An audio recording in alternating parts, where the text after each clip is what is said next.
జై శ్రీకృష్ణ. ముందుగా ఈరోజు శ్లోకాలు విందాం. తత్రా పశ్యత్ స్థితాన్ పార్థః పితॄనథ పితామహాన్ ఆచార్యాన్ మాతులాన్ భ్రాతॄన్ పుత్రాన్ పౌత్రాన్ సఖీంస్తథా శ్వశురాన్ సుహృదశ్చైవ సేనయోరుభయోరపి తాన్ సమీక్ష్య స కౌంతేయః సర్వాన్ బంధూనవస్థితాన్ కృపయా పరయావిష్టః విషీదన్నిదమబ్రవీత్. అర్జున ఉవాచ దృష్ట్వేమం స్వజనం కృష్ణ యుయుత్సుం సముపస్థితం సీదంతి మమ గాత్రాణి ముఖంచ పరిశుష్యతి వేపథుశ్చ శరీరే మే రోమహర్షశ్చ జాయతే గాండీవం స్రంసతే హస్తాత్ త్వక్చైవ పరిదహ్యతే న చ శక్నోమ్యవస్థాతుం భ్రమతీవ చ మే మనః.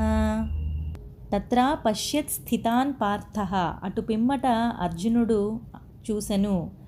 ఎవరెవరిని అంటే పితॄన్ తండ్రులను, పితామహాన్ తాతలను, ఆచార్యాన్ గురువులను, మాతులాన్ మేనమామలను, భ్రాతృన్ అన్నదమ్ములను, పుత్రాన్ కొడుకులను, పౌత్రాన్ మనుమలను, సఖీన్ స్నేహితులను, తథా అటులనే శ్వశురాన్ మామలను, సుహృదశ్చైవ హితముగోరు వారిని అపశ్యత్ చూసెను. రెండు సేనల మధ్య నిలిచియున్నట్టి తండ్రులను, తాతలను, గురువులను, మేనమామలను, అన్నదమ్ములను, కొడుకులను, మనుమలను, స్నేహితులను, మామలను, హితైషులను అందరినీ చూసెను అని ఈ శ్లోక భావము. ఇక్కడ తండ్రులు అంటే భూరిశ్రవుడు మొదలైనవారు, తాతలు భీష్ముడు, గురువులు ద్రోణాచార్యులు, మేనమామలు శల్యుడు, అన్నదమ్ములు దుర్యోధనుడు మొదలైనవారు, కొడుకులు దుర్యోధన పుత్రుడగు లక్ష్మణుడు మున్నగువారు, మనుమలు లక్ష్మణ పుత్రుడు, స్నేహితులు అశ్వత్థామ మొదలైనవారు, మామలు ద్రుపదుడు, హితైషులు కృతవర్మ. తాన్ సమీక్ష స కౌంతేయ సర్వాన్ బంధూనవస్థితాన్. స కౌంతేయ అంటే ఆ అర్జునుడు అక్కడ యుద్ధంలో నిలిచియున్నట్టి అందరి బంధుజనాలందరినీ చూసెను అని అంటున్నారు. కృపయా పరయావిష్టః. కృప అంటే దయ, పరయా చాలా అధికంగా, అవిష్టః కూడినవాడై విషీదన్నిదమబ్రవీత్ దుఃఖించుచు ఈ చెప్పబో వాక్యాన్ని పలుకుతున్నారట. అంటే యుద్ధభూమిలో నిలబడి ఉన్న బంధువులందరినీ బాగా పరిశీలించేటప్పటికీ అర్జునుడు దయార్ద్ర హృదయుడైపోయారు. వెంటనే ఆయన దుఃఖపడుతూ ఈ విధంగా మాట్లాడుతూ ఉన్నారట. దృష్ట్వేమం స్వజనం కృష్ణ.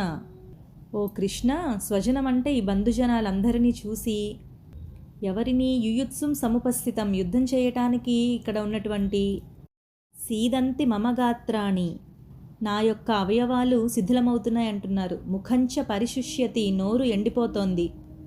వేపతుశ్చ శరీరేమే నా శరీరమునందు వణుకు, రోమహర్షశ్చ జాయతే గగుర్పాటు కలుగుతూ ఉన్నాయి. గాండీవం స్రంసతే హస్తాత్ నా గాండీవము చేతి నుండి జారిపోతూ ఉంది. త్వక్చైవ పరిదహ్యతే చర్మము మండుతూ ఉంది. నచ శక్నోమి శక్తి లేనివాడుగా, మనః మనస్సు మే నా యొక్క భ్రమతీవచ గిరున తిరుగుతూ ఉంది. ఇక్కడ అర్జునుడు బంధుప్రీతి వల్ల కలిగిన ఆయన స్థితి గురించి ఈ శ్లోకాల్లో వివరిస్తూ ఉన్నారు.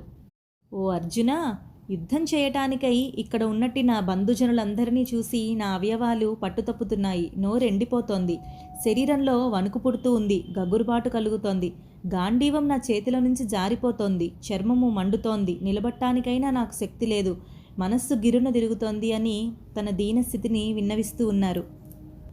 యుద్ధంలో నిలబడి ఉన్న ఆ బంధువులందరినీ బాగుగా పరిశీలించారు అని చెప్పారు కదా.